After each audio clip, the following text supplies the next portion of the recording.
जय जय रघुवीर समर्थ. दशक 8वा. समास 4. सूक्ष्म पंचभूत निरूपण. श्री गुरुभ्यो नमः. श्रोत्यांनी मागे विचारलेल्या प्रश्नांचे उत्तर आता देत आहोत. एक क्षणभर मन निर्मळ करून ऐका. ब्रह्मामध्ये मूळ माया झाली. मूळ मायेने मायेचा जन्म झाला आणि त्यानंतर मायेने गुणांना जन्म घातल्यामुळे तीच गुणक्षोभिणी अशी ओळखली जाऊ लागली. पुढे त्यायोगे सत्व रज तम गुण प्रकट झाले. तमोगुणामुळे पंचमहाभूत निर्माण झाली. अशा तऱ्हेने आकाश इत्यादी भूतांचा जन्म होऊन पुढे ही भूते एकमेकांमध्ये मिसळल्याने तत्वांचा प्रसार झाला. तेथे तमोगुणामुळे महाभूते झाली. याकडे विशेष लक्ष द्यावे. श्रोत्यांनी मूळ माया ही गुणांच्या पलीकडे असताना त्यामध्ये ही भूते कुठून आली असा या विषयाबद्दल प्रश्न केला होता. आणि हा प्रश्न आणि एकेका भूतामध्ये 5 भूते अशी कशी आहेत ही गोष्ट समजावून सांगत आहोत. सूक्ष्म दृष्टीचा चमत्कार असा आहे की मूळ माया हीच स्वयं पंचभौतिक आहे. श्रोत्यांनी मात्र शुद्ध विवेक करणे आवश्यक आहे. प्रथम भूताचे नाव जाणून घेऊन त्याचे रूप कसे आहे हे जाणून घ्यावे. त्यानंतर सूक्ष्म दृष्टीने अधिक विचार करावा. आता आपल्याला काहीच माहीत नसल्याने या गोष्टी सांगितल्याशिवाय ओळखणे कसे साध्य होईल. म्हणून सुज्ञ श्रोते हो, भूतांचे ज्ञान थोडक्यात सांगतो ते ऐका. जड आणि कठीण हे पृथ्वीचे लक्षण, मऊ आणि ओलसर हे पाण्याचे लक्षण, गरम आणि प्रकाश हे तेज आता ओघाने आले म्हणून वायू बद्दल ही सांगत आहोत. शक्ती आणि चंचलत्व हा वायू आणि केवळ शून्य जागेच्या रूपाने आहे हेच आकाश. अशा तऱ्हेने पंचभूते थोडक्यात जाणून घेतल्यानंतर एकेका भूतामध्ये पंचभूते कशी आहेत हे सांगतो. एकाग्रतेने ऐका.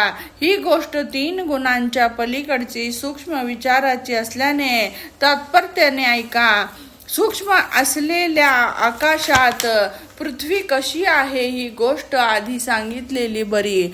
श्रोतेजनो हे लक्षात ठेवावे. आकाश म्हणजे जागारूपी शून्य. शून्य म्हणजे अज्ञान. अज्ञान म्हणजे जडत्व आणि जडत्व म्हणजे पृथ्वी. आकाश स्वयं मृदू आहेच, स्वयं आपही आहे. आता तेजाचे स्पष्टीकरण करीत आहोत. अज्ञानाने होणारा भासच तेजाचा प्रकार आहे. आता वायू बद्दल खरं म्हणजे वायू आणि आकाश यामध्ये काहीच भिन्नता नाही. आकाश स्तब्ध असते एवढेच. अर्थात आकाशातील शक्ती म्हणजेच वायू. शेवटी आकाशात आकाश आहेच हे सांगायला नकोच. अशा तऱ्हेने आकाशातील पंचभूतांबद्दल सांगितले. वायूमधील पंचभूताबद्दल ही अनुक्रमे सांगत आहोत. एकचित्ताने ऐका. हलकेसे फूल झाले तरी ते जडच. थोडासा वायू म्हणजे हलकीशी झुळूक झाली तरी ती एक ओढेट. वाऱ्यामुळे झाडं मोडून पडतात. जड वस्तूचा मार बसल्याशिवाय झाडं तुटून पडणं शक्यच नाही. सारांश, वाऱ्यातील जडत्व हेच पृथ्वीतील जडत्व होय. यावर श्रोते म्हणतील, मूळ वायूच्या वेळी झाडं कुठं होती? खरं आहे, पण झाडं नसली तरीही कठीण रूपाने शक्ती आहे. एका अत्यंत छोट्याशा वस्तूच्या ठिणगीतही थोडी का होईना उष्णता असतेच. त्याचप्रमाणे सूक्ष्मामध्येही जडत्व आहे. वाऱ्याचे मृदुत्वच आप ते भासते ते हे तेज. चंचलता तर वाऱ्यामध्ये आहेच आणि सर्व मिळून स्थळावकाश रूप आकाश ही साहजिकच आहे. अशा तऱ्हेने वायूतील पंचभूतांचे अंश सांगून झाले. आता तेज कठीण होऊन भासते ना, तेच तेजातील पृथ्वी असे जाणा. तेजाचा भास झाला तरीही ते मृदू वाटते. तेच तेजातील आप आणि तेजात तेज असतेच हे सांगायला नकोच. तेजातील चंचलत्व म्हणजे वायू आणि निश्चलता हे आकाश. अशा तऱ्हेने तेजातील पंचभूतांचे विवरण केले. आता पाण्याबद्दल, पाणी मृदू असून ते मृदुत्वच एका रीतीने कठीण असल्याने तोच पृथ्वीचा अंश होय. पाण्यात पाणी आहेच ही गोष्ट सहजच समजून येते. ते मृदू भासते हेच तेज होय. मृदुत्वात असणारी स्तब्धता म्हणजेच वायू आणि स्वभावतः व्यापकता असणारे आकाश हे वेगळे सांगायला नको. अशा तऱ्हेने पाण्याची पंचभूत सांगून झाली. आता पृथ्वी कठीण तर पृथ्वी स्वतःच आहे. कठीणत्वातील मृदुत्व हे आप, कठीणत्वाचा भास होतो ते तेज अर्थात प्रकाश, कठीणत्वातील निरोधांशच वायू. आकाश तर सर्वत्र व्यापले आहे ही गोष्ट सर्वांना माहीतच आहे. जे भासते ते आकाशामध्येच भासते. आकाश ताडले तरी तुटत नाही, फाटले तरी फाटत नाही अथवा तिळभरही इकडे तिकडे सरकत नाही. असो आता पृथ्वीतील पंचभूतांबद्दल सांगून झाले. येथे एकेका भूतांमध्ये पंचभूते कशी आहेत हे पूर्णपणे सांगितले. वर वर पाहिलं तर ही गोष्ट हाती लागत नाही.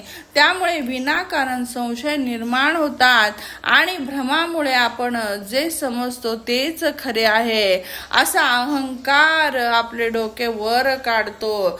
स्थूलपणे पाहिले तर नुसता वायूच आहे असे वाटते, पण तेच जर सूक्ष्म दृष्टीने परीक्षण केले तर त्यात पंचभूते आहेत हे स्पष्टपणे दिसून येते. तात्पर्य वायू पंचभूतात्मक असून तीच मूळ माया आहे असे समजा. अशा तऱ्हेने माया आणि तिची त्रिगुण सर्व पंचभूतिक आहेत. पंचभूते आणि त्रिगुण मिळून अष्टधा प्रकृती झाली असून ती वर विवरल्याप्रमाणे पंचभौतिक झाली आहेत. पूर्णपणे शोध करून न पाहताच संशय घेत राहणे हा मूर्खपणाच होय. म्हणून सूक्ष्म दृष्टीने पहावे. असो त्यानंतर गुणांमुळे भूते प्रकट स्थितीला येऊन जडतत्वे झाली. तदनंतर तत्व विस्तारामुळे पिंड ब्रह्मांडाची रचना झाली असे सांगितले आहे. हे पिंड ब्रह्मांड सर्वांच्या डोळ्यासमोरच आहे. जग निर्माण होण्याआधी असलेले भूत मिश्रण आम्ही सूक्ष्म रीतीने दाखवून दिली आहेत. ही ब्रह्मांडा पलीकडची गोष्ट आहे. जग अजूनही अस्तित्वात नसतानाही त्यातील मूळ मायेला समजावून घ्या. तेव्हा 7 आवरणाचे भव्य जग अजूनही झाले नव्हते. माया अविद्येचा जो गडबड गोंधळ आहे तो अलीकडचाच. ब्रह्मा विष्णू महेश्वर ही अलीकडचेच. मेरूसह सप्तसमुद्र हेही अलीकडचेच. एक लोक, अनेक स्थान, चंद्र, सूर्य, तारामंडळ, सप्तद्वीप, 14 लोक हेही अलीकडचेच. पृथ्वी खालील शेषकुर्म, सप्तपाताळ, 21 स्वर्ग, 8 दिक्पालक, 33 कोटी देवता हे सर्व अलीकडचेच. 12 सूर्य, 11 रुद्र, 9 नाग, 7 ऋषीश्वर, सर्व देवांचे अवतार हे सर्व अलीकडचेच. मेघ, मनु चक्रवर्ती आणि असंख्य जीवसृष्टी वगैरे हा विस्तार किती म्हणून सांगावा. असो या सर्व विस्ताराचे मूळ मायाच असून ते पंचभौतिक आहे ही गोष्ट याआधीच सांगितली आहे. सूक्ष्म भूतेच कशी जडत्वाला आली हा विषय पुढच्या समासात सांगितला आहे. येथे पंचभूतांना वेगवेगळे करून विस्ताराने निरूपण केलेल्या गोष्टी श्रोते हो पूर्ण ओळखण्यासाठी नीट समजावून घ्यायला हव्यात. त्यामुळे सर्व ब्रह्मांड पंचभौतिक आहे ही गोष्ट कलंकुशपणे जाणून त्याचा त्याग केल्याने आत्मवस्तू प्राप्त करून घेता येते. देवाचे दर्शन घ्यायचे असेल तर महाद्वार ओलांडूनच जावे लागते. तद्वत आत्मसाक्षात्कारासाठी हे सर्व दृश्य जाणून त्याचा त्याग करायलाच हवा. दृश्य म्हणजे तरी काय? त्यात पंचभूतेच ठेचून खचून भरली आहेत. म्हणूनच दृश्य पंचभूतांची घट्ट मिठी पडली आहे. बरोबरच आहे. दृश्य जग म्हणजे पंचभूतांचीच रचना आहे. श्रोते हो, पुढे स्वस्थ चित्ताने श्रवण करावे.